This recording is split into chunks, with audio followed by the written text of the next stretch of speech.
महाराष्ट्र विधानसभेचे अध्यक्ष राहुल नार्वेकर दिल्लीला अटॉर्नी जनरल तुषार मेहता यांना भेटायला गेले अशी बातमी आहे आणि 30 ऑक्टोबरच्या पर्यंत वेळापत्रक जाहीर करा असं जे सर्वोच्च न्यायालयाने सांगितलेलं आहे. त्याच्यामुळे ठरलेल्या वेळापत्रकात काय बदल करायचे, सुनावणी कशी असावी याच्या बाबतीमध्ये अटॉर्नी जनरल यांचा सल्ला घेऊन पुढची कारवाई करणार असे संकेत बातमीमध्ये दिले गेलेले आहे. आता राहुल नार्वेकर हे स्वतः वकील आहेत. आजचे उपमुख्यमंत्री, माजी मुख्यमंत्री, विरोधी पक्षनेते राहिलेले देवेंद्र फडणवीस हे पण वकील आहेत. एक लक्षात घ्या, हे सगळे लोक या विषयामध्ये जी काही पावलं टाकतायत हे जेव्हा विरोध करत असताना किंवा टीका करत असताना ज्या बालिशपणे केल्या त्याचा हसू त्याच्यामुळे येतं. आता ह्या संदर्भामध्ये कोणीही एक शब्दाने बोललेलं नव्हतं. सर्वोच्च न्यायालयाने जेव्हा त्यांना अल्टिमेटम दिला, त्यांना फटकारले, त्यांच्या थोबाडीत लगावली अशी जी भाषा केली जाते त्यांना हे माहिती नाहीये. सर्वोच्च न्यायालयाला स्वतःच्या मर्यादा काय त्या फार स्पष्टपणे माहीत आहेत. धनंजय चंद्रचूड हे ते नीट जाणतात आणि म्हणूनच मागच्या वेळेस जेव्हा विषय त्यांच्यापर्यंत गेलेला होता आणि तेव्हा त्यांनी तो आणून परत विधानसभेच्या अध्यक्षाच्या समोर ठेवला, त्याचं कारणच ते आहे. इतकंच नाही, दुसरा एक विषय आम्ही परत निदर्शनास आणून देतो. जेव्हा शिवसेनेची सुनावणी चालू होती तेव्हाही निवडणूक आयोगाच्या वकिलांनी स्पष्टपणे तेव्हा सर्वोच्च न्यायालयात सांगितलं होतं की it's none of your business. हे सगळे HMV पत्रकार हे विसरतात की जसं तुम्ही त्या न्यायालयाने काय फटकारलं, काय शब्द वापरले, जेव्हा ओरल म्हणजे तोंडी काहीतरी सांगितले तर बातम्या करता, मग त्याच्या बरोबरीनं दुसरीकडून जो समोर युक्तिवाद आलेला तो का नाही ठेवत. निवडणूक आयोगाच्या वकिलाने स्पष्टपणे सांगितलं होतं की हा पूर्णपणे अधिकार निवडणूक आयोगाचा आहे, सर्वोच्च न्यायालयाने त्याच्यामध्ये पडायचं काही कारणच नाही आणि ते सर्वोच्च न्यायालयाला ऐकावं लागलं होतं. तेव्हा त्याच पद्धतीने विधिमंडळामध्ये जे काही घडेल, जशा काही पद्धतीनं घडेल त्याचा पूर्णपणे अधिकार त्या विधिमंडळाच्या अध्यक्षाला आहे, विधानसभेच्या अध्यक्षाला आहे. त्याच्यामध्ये सर्वोच्च न्यायालय काहीच करू शकत नाही.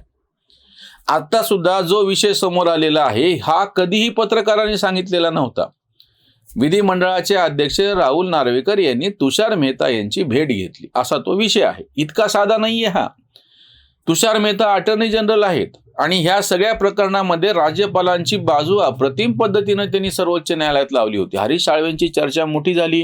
हरीश साळवे तर निष्णांत कायदेतज्ञ आहेतच, ती गोष्ट वेगळी. पण त्या जोडीला ज्या ठामपणे तुषार मेहतांनी त्यांचे आशील म्हणजे त्यांनी ज्यांची बाजू मांडतायत ते राज्यपाल संवैधानिक पदावरती बसलेले आहेत आणि त्यांनी काय आणि कसं करावं ह्याच्या बाबतीमध्ये इतक्या मोजक्या शब्दामध्ये इतक्या ठामपणे सर्वोच्च न्यायालयामध्ये बाजू मांडलेली. आजही हे सगळे जे चाय बिस्कुट पत्रकार आहेत ना, त्यांना कोणालाही तुषार मेहतांनी मांडलेलं हे जे सगळं त्यांचं जे मांडणी होती त्यांनी केलेली सर्वोच्च न्यायालयात राज्यपालांच्या बाजूनं, ती कोणालाही मोठं मन करून त्याची बातमी करता आलेली नाही, त्यांनी केलेली नाही. कारण त्याचं असं आहे की त्याच्यामध्ये ह्यांचं नाक कापल्या गेलेलं आहे. जे उठसूट राज्यपालाच्या नावानं बोट मोडत होते आधीच्या राज्यपालाच्या बाबतीमध्ये तर तुमच्या धोत्रामध्ये काय साप सोडू कान काय काय वाटेल तशी घाणेरडी भाषा वापरल्या गेलेली होती.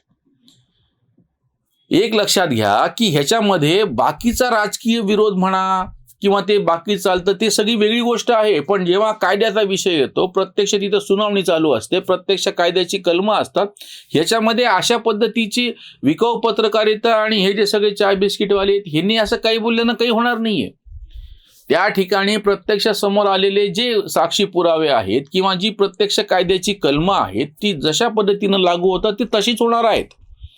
ह्याच्यामध्ये हे जे काही सांगतायत आताच्या सगळ्या प्रकरणामध्ये एक मुद्दा इतका अतिशय, जसं माजी मुख्यमंत्री आता असलेले तेव्हाचे मुख्यमंत्री उद्धव ठाकरे यांनी सगळ्या ह्याच्यामधून राजीनामा का दिला हा कळीचा मुद्दा उपस्थित झालेला होता आणि हरीश साळवेनं नेमकं त्याच्यावरती बोट ठेवून ती सगळीच्या सगळी केस उलटवली. नबाम रेबियाचं पुन्हा पुन्हा संदर्भ देत असताना त्यांनी राजीनामा दिलेला नव्हता. त्यांना ज्या पद्धतीनं ते सरकार बरखास्त झालं ते परत रिइन्स्टेट करता आलं का, तर त्यांनी राजीनामा दिलेला नव्हता. आणि मग प्रत्यक्ष विधिमंडळामध्ये त्यांच्या विरोधात त्यांच्या बाजूनं तो जो सगळा ठराव मांडून मग त्यांचा पराभव झाला, ती गोष्ट वेगळी. इथे यांनी राजीनामा दिलेला आहे. उद्धव ठाकरे यांनी राजीनामा दिला नसता तर हे सगळे लोक म्हणतायत त्या सगळे मुद्दे खरे ठरले असते. बेसिकली एक मुख्यमंत्री पदावर असताना कोणी काही म्हणलेलं नाही त्याला, प्रत्यक्ष राज्यपालही काही म्हणलेला नव्हता. त्यांनी राजीनामा दिलाय. त्यांनी राजीनामा दिल्याच्या नंतर राज्यपालाच्या हातामध्ये जो कोणी 145 आमदाराचं समर्थन असणारं समोर घेऊन येईल त्याला शपथ देणं एका अर्थाने भाग आहे. आणि या मुख्यमंत्र्याला राजीनामा देण्यासाठी राज्यपालांनी भाग पाडलेलं नाही. जेव्हा हे सगळं बंड आणि ही प्रक्रिया चालू होती, त्यांची ह्या बंडखोर आमदार यांच्या भाषेमध्ये त्यांचं पत्र राज्यपालाकडे पोहोचल्याच्या नंतर राज्यपालांनी सौजन्यामध्ये त्यांना फक्त तुमच्यावरचं बहुमत सिद्ध करा इतकंच सांगितलेलं होतं. त्याच्यावरून ह्यांनी एवढा गदारोळ केला. आता ही सगळे राहुल नार्वेकरच्या नावानं खडे फोडतायत.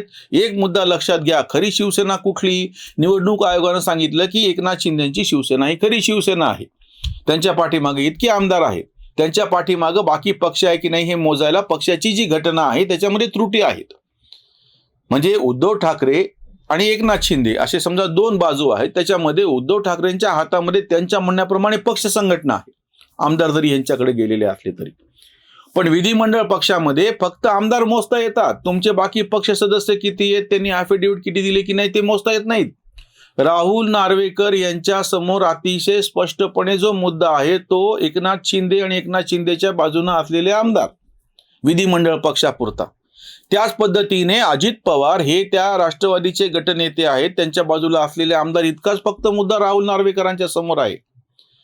तरीही जेव्हा आरडाओरडी करतायत, आक्रस्ताळेपणा करतायत, त्याच्यामध्ये खरं तर राहुल नार्वेकर सौजन्याने दुसरी पण बाजू काय आहे ते समजून घ्यावं, किंवा हे ॲफिडेव्हिट लाखाच्या संख्येनं ॲफिडेव्हिट आहेत. पक्ष कार्यकर्ते, पक्ष सदस्य, गाव पातळीवरच्या त्यांच्या कार्यकारिणी ह्या सगळ्यांचे जे ॲफिडेव्हिट दिले ते लाखामध्ये आहेत. हे सगळे तपासत बसणं वगैरे मी ते निवडणूक आयोगाकडून मागवते, हे खरं तर एका अर्थाने राहुल नार्वेकर सौजन्यामध्ये बोलतायत.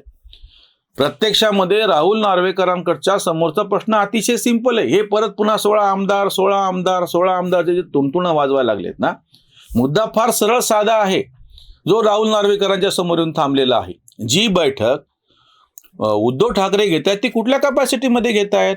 उद्धव ठाकरे यांचा विधिमंडळ पक्षाशी संबंध काय आहे ते विधान परिषदेवरती निवडून आलेले आहेत. विधानसभेचे ते साधे सदस्य सुद्धा नाहीयेत. त्याच्यामुळं जो शिवसेनेचा गट विधिमंडळ पक्ष म्हणून ज्याला म्हणतात त्याच्यामध्ये उद्धव ठाकरे हे त्याचे सदस्यच नाहीयेत.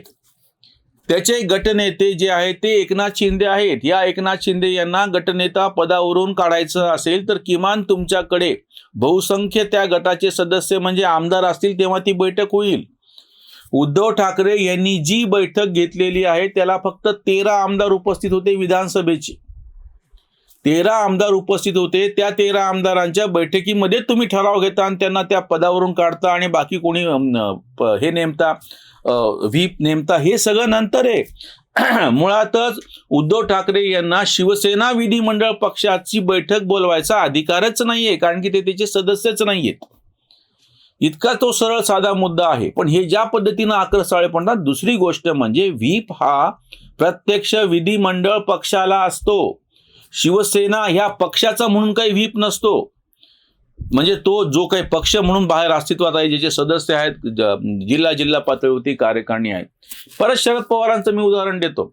शरद पवारांचा जो पक्ष आहे राष्ट्रवादी काँग्रेस, जेव्हा अजित पवारांचं ते मागच्या वेळेसची गोष्ट आहे, अजित पवार आणि धनंजय मुंडे दोनच फक्त आमदार गेलेले होते. भले पत्र सगळ्या आमदारांच्या सह्यांचं राज्यपालांकडे गेलेलं होतं. तर शरद पवारांची तेव्हा राजकीय ताकद इथे दिसली होती की 54 पैकी 52 आमदार त्यांनी त्या बैठकीमध्ये आणून उपस्थित केले. तेव्हाची गोष्ट आहे. अजित पवारांना गटनेते पदावरून काढलं, जयंत पाटलांना गटनेतेपदी बसवलं आणि नंतर मग बाकीचं काय घडलं ते मग तीही केस सर्वोच्च न्यायालयात गेली होती. कपिल सिब्बल यांनी मांडलेला मुद्दा फक्त इतकाच होता की ताबडतोब तुम्ही फ्लोअर टेस्ट घ्या. फ्लोअर टेस्ट घेतल्याच्या नंतर फ्लोअर टेस्ट घेतली तर अजित पवारांना तोपर्यंत कळलं होतं की फिजिकली आपल्याकडचे आमदार सगळे गेलेले. मग ते सगळं बदललं आणि काय झालं, इथे उलट असं घडलेलं आहे की जेव्हा उद्धव ठाकरे यांनी बैठक घेतली तेव्हा तिथे आमदार आलेले नाहीत. जर ते बहुमताचे आमदार असले असते त्यांनी ठराव केला असता तर तो ठराव बंधनकारक राहिला असता. त्यांनी निवडलेला गटनेता बंधनकारक राहिला असता आणि मग तो जो नवीन व्हीप आहे तो बंधनकारक राहिला असता. सगळ्यात पहिली गोष्ट म्हणजे नार्वेकरांसमोरचं जे प्रकरण आहे त्याच्यामध्ये उद्धव ठाकरे यांनी घेतलेली जी बैठक आहे तीच वैध ठरत नाही. त्याच्यामुळे पुढचाच मुद्दा येत नाही. त्यांनी किती आमदारांना 16 काय 20 काय 40च्या 40ला नोटीस दिल्या तरी काहीच फरक पडणार नाही, कारण की ज्या बैठकीमध्ये हे सगळं घडतं आहे ती बैठक वैध ठरू शकत नाही. कारण की उद्धव ठाकरे हे शिवसेना विधिमंडळ पक्षाचे नेते नाहीत, सदस्य नाहीत, कोणीच नाही. शरद पवारांच्या बाबतीतला तोच मुद्दा आता उपस्थित होतो, तेव्हा उपस्थित होत नव्हता. आता अजित पवार हे गटनेते आहेत. अजित पवारांकडे आजही पक्षाचे बहुतांश आमदार आहेत. अजित पवार गटाने फ्लोअरवरती म्हणजे प्रत्यक्ष विधिमंडळाच्या कामकाजाच्या संदर्भामध्ये जर काही व्हीप काढला असेल तर तो उलटा आता जे काही थोडेफार आमदार शरद पवारांकडे आहेत त्यांनाही तो लागू पडतो. कारण की राष्ट्रवादी पक्ष म्हणजे विधिमंडळाच्या बाबतीत म्हणाल तर तो अजित पवारांचाच आहे. जसं विधिमंडळातली शिवसेना ही तशा अर्थाने फक्त एकनाथ शिंदेंचीच आहे. निवडणूक आयोगानं ह्या गटाला तेव्हा निवडणूक लढवण्यापुरतं एक मान्यता दिली होती आणि एक चिन्ह दिलं होतं. एका निवडणुकीपुरती गोष्ट आहे ती. पण विधिमंडळ पक्षामध्ये ह्या फुटीचा विषय तेव्हा आलेला नव्हता.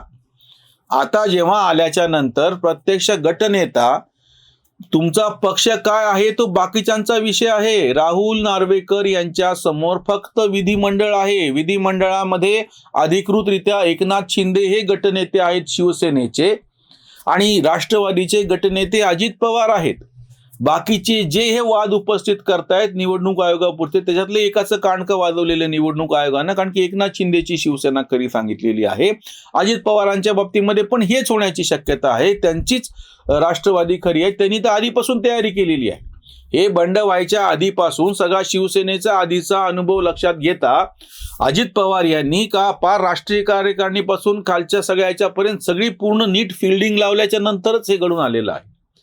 तेव्हा ही जी बातमी आलेली आहे ज्याच्याकडे सगळ्यांचं दुर्लक्ष झालेलं आहे की राहुल नार्वेकर तुषार मेहतांना भेटायला गेलेले आहेत, त्याच्यामधून ज्या पद्धतीनं म्हणजे सगळ्यांनी आठवून पाहावं परत एकदा. आजही बार अँड बेंचेसमध्ये जुन्या सुनावणीचे तुषार मेहतांची सगळी जी आर्ग्युमेंटची जी बाईट्स आहेत सगळ्या उपलब्ध आहेत. नीट तुम्ही नीट पहा म्हणजे तुम्हाला आता कळेल की राहुल नार्वेकरांनी त्यांचा सल्ला घेऊन काय पद्धतीनं ही खेळी केलेली आहे. इथेच थांबूयात. धन्यवाद.